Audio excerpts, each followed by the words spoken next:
छत्रपती शिवाजी महाराज, छत्रपती शाहू महाराज, क्रांतीबा ज्योतिबा फुले, क्रांती ज्योती सावित्रीबाई फुले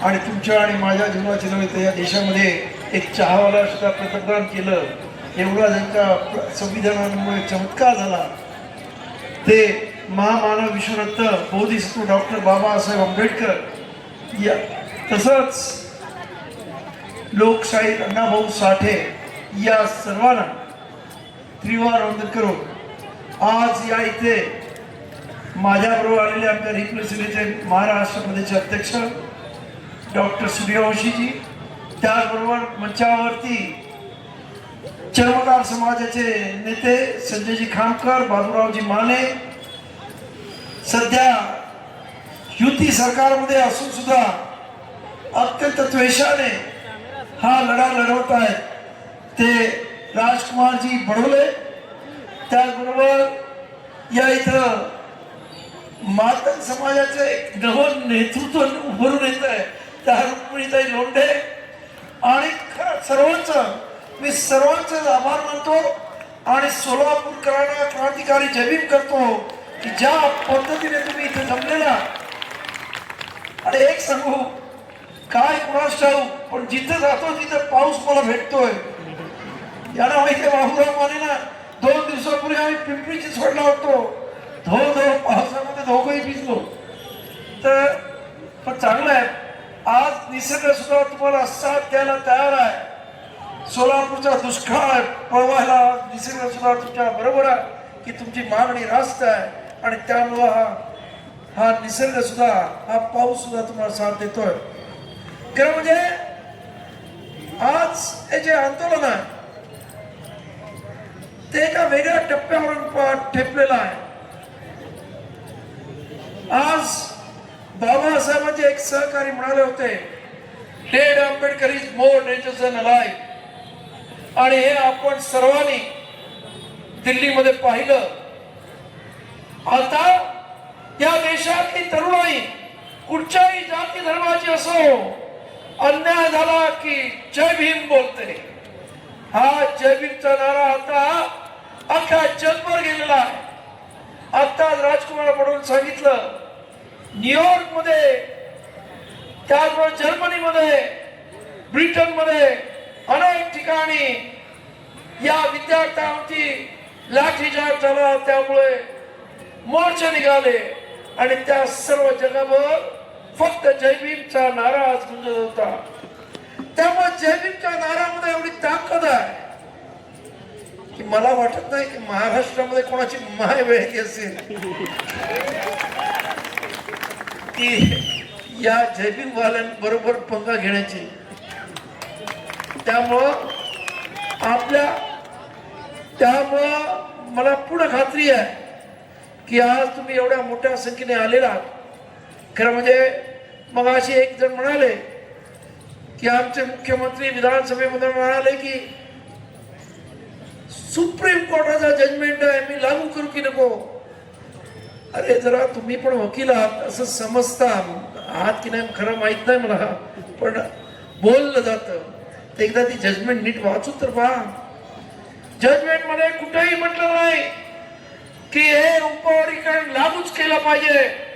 आणि तसं असतं तर मग तुमच्या युपी मध्ये लागू करून बघा ना, कारण तिथे जवळपास 30% SC समाज आहे आणि तिथे हे उपवर्गीकरण लागू केलं तर तुमची काय खडी होईल हे लक्षात सुद्धा येणार नाही. आणि म्हणून उगाच महाराष्ट्रातल्या जनतेला फसवण्याचा प्रयत्न करू नका. तिथे स्पष्ट त्या जजमेंट मध्ये लिहिलेलं आहे की पहिल्यांदा इम्पेरिकल डाटा हवा, म्हणजे अचूक माहिती असल्याशिवाय तुम्ही हे अशा पद्धतीचा निर्णय घेऊ शकत नाही. त्याचबरोबर तुम्हाला या राज्यामध्ये हे जर उपवर्ग करायचं असेल तर त्याचा राजकीय फायदा घेण्यासाठी उपवर्ग करू नका असा स्पष्ट आदेश आहे. आणि तुम्ही हे पुढे राजकारण करण्याचा प्रयत्न करताय. या इथं दलितांमध्ये फाटाफूट करण्याचा प्रयत्न करताय. आपल्याला माहित असेल कर्नाटक मध्ये सुद्धा हे उपवर्गीकरण करण्यात आलं, परंतु कर्नाटक मध्ये उच्च न्यायालयाने कर्नाटकाच्या लगेच त्याला स्टे दिला. कारण महत्वाचं आहे की संविधान एक बोलतं आणि हल्ली सुप्रीम कोर्ट वेगळंच बोलतं. हल्ली सुप्रीम कोर्टावरती पण किती विश्वास ठेवायचा हा महत्वाचा प्रश्न आहे. कारण 2004 मध्ये इविचनिया वर्सेस आंध्र प्रदेश अशी एक कोर्टामध्ये सुप्रीम कोर्टामध्ये केस आली.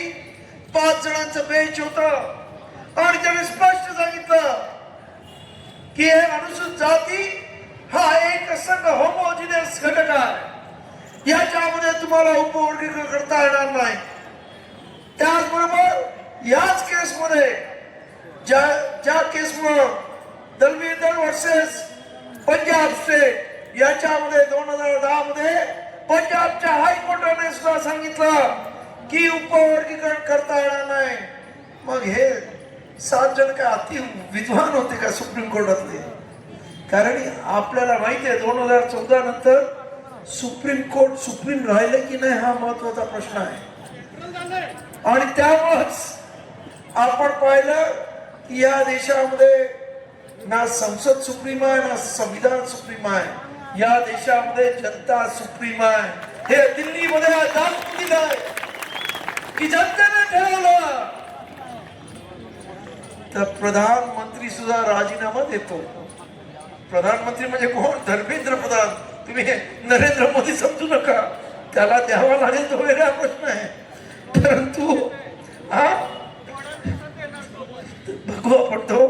तर त्यामुळं या देशातली जनता सुप्रीम आहे. ही देशातली जनता जे ठरवेल ते फायनल होतं आणि त्यामुळं अनुसूचित जातीतल्या या जनतेने ठरवलेलं आहे आम्हाला उपवर्गीकरण नको आहे. 160 जाती एकत्र येऊन इथे उपवर्गीकरणाविरोधात ताकदीने उभे राहतात. अख्ख्या महाराष्ट्रभर परभणी असो, जालना असो, लातूर असो, मुंबई असो प्रचंड मोर्चे निघतायत. आणि तरी सुद्धा तुम्हाला विषयाची परीक्षा घ्यायची असेल प्रयत्न करून बघा. तुम्हाला तुमची खुर्ची जर अप्रिय झाली असेल तर फडणवीस नक्कीच करा. जनता काय करते ते तुम्हाला समजेल. कारण जनतेची ताकद काय आहे हे दिल्लीमध्ये दाखवून दिलेलं आहे. आता कोणी तुम्हाला घाबरत नाही. पूर्वी सीबीआय, ईडी अजून वेगवेगळ्या तुमच्या पोलीस यंत्रणा याच्यामुळे घाबरण्याचे दिवस गेले. पोरांनी दाखवून दिलं तुमचं आयटी सेलच्या पुढं या तरुण पोरांचं आयटी सेल कितीतरी पटीनं मोठं होतं आणि त्यामुळं तुमचं आयटी सेल कुठं व्हावलं तेच कळलं नाही. त्यामुळं आता लोकांची पगा घेण्याचा जो विचार तुमच्याकडे आहे की आम्ही काही करू शकतो, आमच्या मनात येईल ते करू शकतो आणि या देशामध्ये जे पाहिजे ते आमच्या मनासारखं होईल, आता तसं राहिलेलं नाही. परिस्थिती बदललेली आहे. त्यामुळं मुख्यमंत्र्यांना माझं सांगणं आहे की जनतेचा एकंदरीत कल पहा, जनतेची एकंदरीत इच्छाशक्ती पहा. जनतेला हे उपवर्गीकरण तुम्ही लादण्याचा प्रयत्न करू नका. तुम्हाला तुमचा बोलविता धडी कोणी सांगत असेल आता त्याचे ऐकण्याचे दिवस संपले. कारण आता या देशामध्ये खऱ्या अर्थानं संविधानाचं राज्य आलंय. या देशामध्ये खऱ्या अर्थानं भीमाचं राज्य आलंय. अप्रत्यक्ष पद्धतीनं आता या देशामध्ये भीमाची लोक आता म्हणजे फक्त एका जाती धर्माची राहिली नाही तर सर्व जाती धर्माची जिथे जिथे अन्याय तिथे तिथे भीमाची लेकरं, मग ती सर्व जाती धर्मातली कुठली असते ती सर्व आता एकत्र यायला लागलेली आहे. आणि हा मोठा वैचारिक विजय आहे. आज ही मंडळी प्रयत्न करत आहेत की या मनुवादाचे विचार परत या देशावर थोपवण्याचे. परंतु आता हा विज्ञानवादी जगापुढे हे जुनं पुराण त्यांचं गर्भधरित्री असणारं विज्ञान आता टिकणार नाही आहे. आता लोक नव्या नव्या संशोधनाचं आणि नव्या नव्या विचारांचे पाठीराखे झालेले आहेत. त्या देशामध्ये सुद्धा अत्यंत मोठ्या संख्येने विज्ञानाची कास जाणारी लोक आणि तरुण पिढी झालेली आहे. त्यामुळे तुम्ही किती प्रयत्न केला की बाबासाहेबांनी फिरवलेलं हे चक्र, जे या देशामध्ये पहिल्यांदा लोकशाहीचं हे चक्र फिरवलं, ते उलट फिरवण्याचा प्रयत्न केला. परत एकदा हे परिवर्तनाचं चक्र फिरवण्याचा उलटा तुम्ही प्रयत्न करत असाल तर तुम्ही यशस्वी होऊ शकणार नाही, हे लक्षात घ्या. या इथं आज संपूर्ण 59 जाती ज्या पद्धतीने एकत्र आलेल्या आहेत त्यामध्ये खरं म्हणजे मी आपल्या सर्वांना धन्यवाद देतो. अनेक विषयावरती बोलण्यासारखं आहे, परंतु पावसाचा काही भरोसा नाही. आपण पण 5 तास माझ्या बरोबर या संपूर्ण मोर्चामध्ये इथे आलेला आहात. खरंच तुमच्या याच ताकदीला खरं म्हणजे लोक घाबरतात. आंबेडकर समाजाची ताकद ही एकदा त्याने ठरवलं की केल्याशिवाय तो मागे हटत नाही. तुम्हाला सांगतो ही ताकद अत्यंत म्हणजे आंबेडकर समाजाचं आज महाराष्ट्र अख्ख्या देशामध्ये एक दहशत आहे. आणि हे दहशतीचं तुम्हाला सांगतो की इंदू मिलच्या मी 12.5 एकर मुंबईत ती जागा घेतली. आज तिची किंमत 10,000 कोटीच्या वरती आहे. बाबासाहेब स्मारक अत्यंत मोठ्या पद्धतीने होत आहे. अजून एखाद्या वर्षामध्ये होईल अशी माझी अपेक्षा आहे, कारण सरकार हळूहळू ते करत आहे. ठीक आहे, बाबासाहेबांच्या स्मारकाचा 7-12 झालेला आणि ते जेव्हा मी घेतलं, तुमच्यासारखेच आंबेडकर भीमसैनिक माझ्याबरोबर होते आणि आम्ही तिथं मुंबई पोलीस होते, SRP होती, रॅपिड ऍक्शन फोर्स AK-47 घेऊन होते.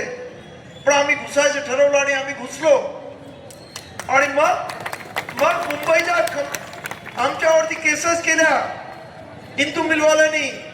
तिकडे असणाऱ्या हायकोर्टाच्या जजने, दाऊद नावाचा जज होता हायकोर्टाचा, त्याने म्हटलं आज त्याने सरकारची हिंदू मिल घेतली, उद्या ते सचिवालय घेतली.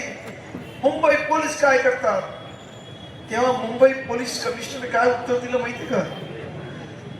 त्या तिथं माझ्याकडे SRP रॅपिड ऍक्शन फोर्स सर्व होतं. मी आदेश दिला असता तर 50-100 त्यांचे मेले असते, पण त्या चैत्यभूमीच्या परिसरामधला एकही पोलीस मला जिवंत सापडला नसता. ये डर कैसी लगती है?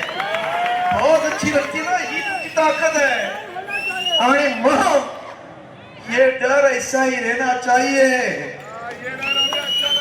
अच्छा लगे ना, बहुत अच्छी बात है. आणि त्यामुळंच मला पूर्ण खात्री आहे की आपण सर्व एकत्र राहिलो तर आपल्याला कोणी इथं हे उपवर्गीकरण करू शकणार नाही. फक्त आपण एकत्र राहा, सर्व जाती जमाती सर्व एकत्र पद्धतीने कामा लागा.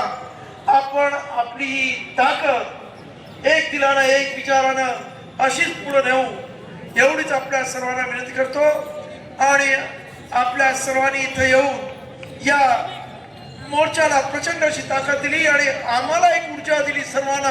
त्याबद्दल आपल्या सर्वांना क्रांतिकारी जय भीम करतो आणि मी माझ्या वाणीला विराम देतो. आपल्या प्रति मंगलमय कामना करतो. जय भीम. धन्यवाद.